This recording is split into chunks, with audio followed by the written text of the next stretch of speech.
Thank you very much, Mr. Chairman. Thank you all for appearing here today.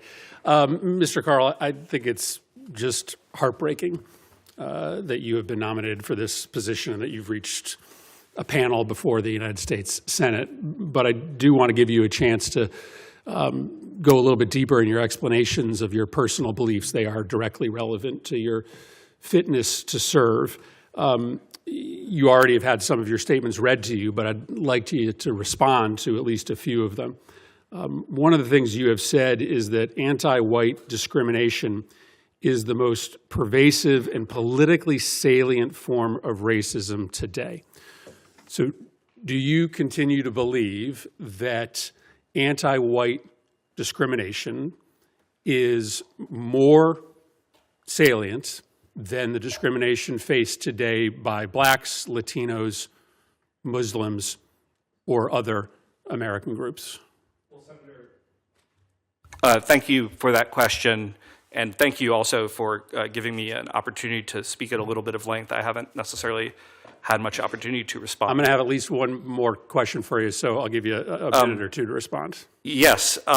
So thanks to the great work of my friend Harmeet Dillon as the Assistant Attorney General of Civil Rights, I actually think that we've done an incredible job in this administration of getting rid of certain policies that discriminate particularly against white Americans, but also in some cases Asian Americans. Well, just maybe answer my question. Let's rewind.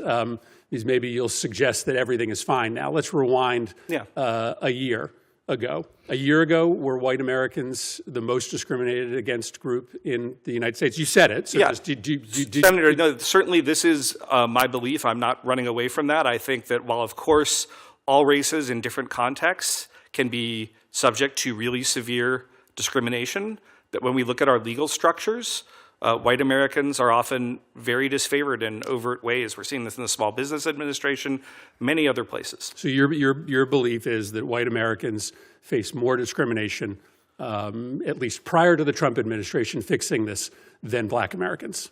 On average, Senator, yes, that's correct, and I'm not running away from that statement at all. You have made several statements about your worry regarding the erasure of white culture in America. I understand Irish American culture. I understand Italian American culture. I maybe don't understand white culture as well.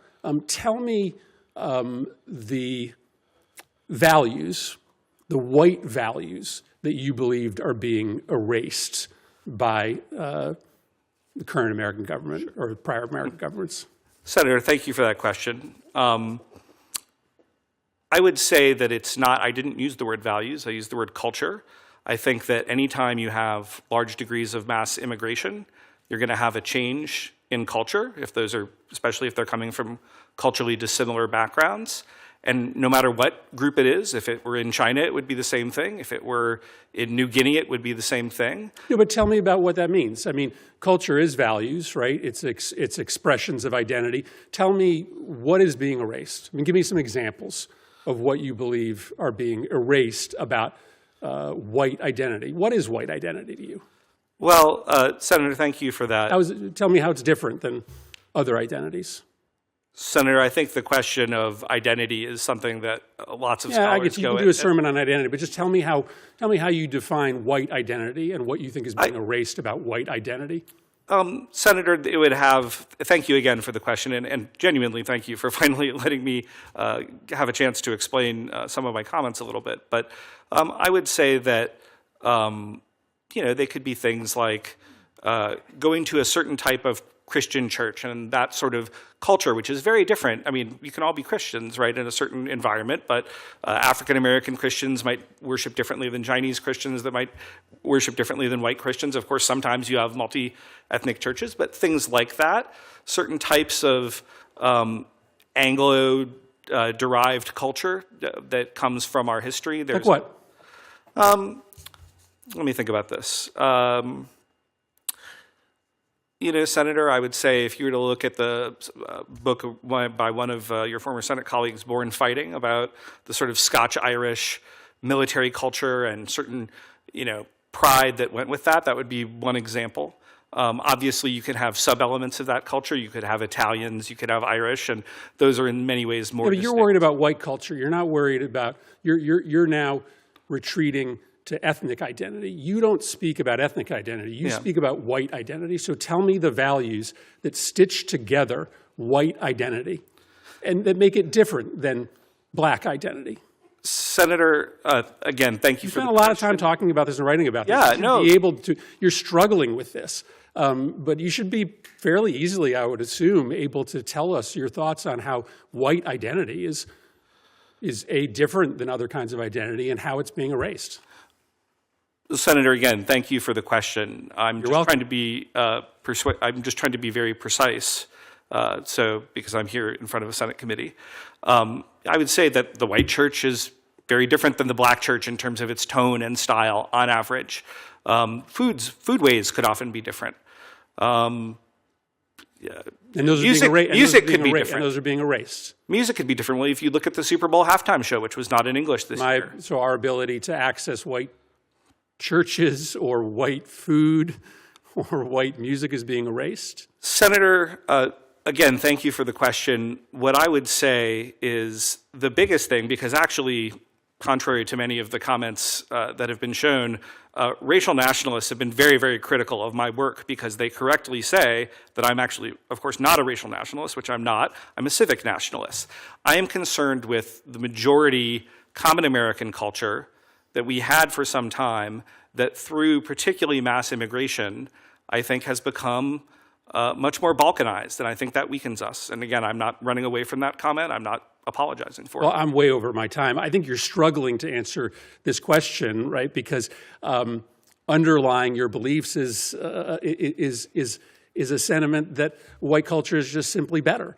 That white people Senator, I have to superior. disagree with that. But you haven't been able to really coherently answer any of my questions about how you define white culture, how you define the threat that's posed. I appreciate you being very honest that you believe that white Americans are subject to greater amounts of discrimination in this country than black Americans. I do not think that's a sentiment that is shared broadly on this committee. It is all what makes you just wildly, wildly unqualified to take this post. I'm well over my time. Thank you. Well, Senator, I do appreciate you letting me actually respond. I genuinely do. So thank you.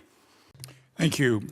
Mr. Carl, I think I heard in your testimony something very similar to this, but core among U.S. interests at international organizations is the protection of U.S. sovereignty and our national security, and I'm sure that we agree on this. What I didn't hear, and what is important to me, high among these interests is the protection of our allies, namely Israel and Taiwan, both of which are consistently mistreated in these international organizations.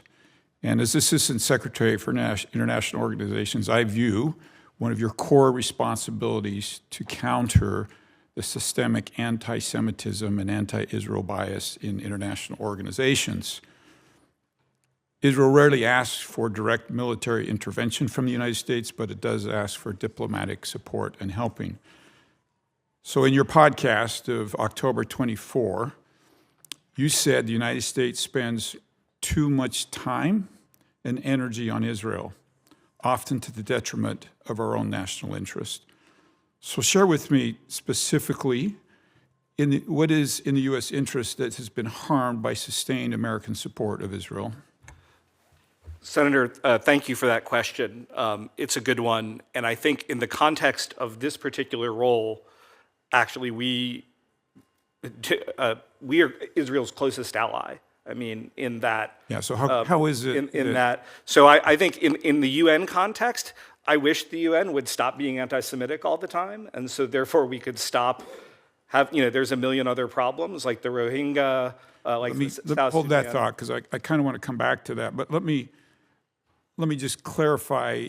Do you think it's all one directional? And what I mean by that is it's all U.S. going to help Israel? And do you recognize the intelligence, the military innovations and things like that come back to the United States? No, I'm so glad you mentioned that, Senator Curtis.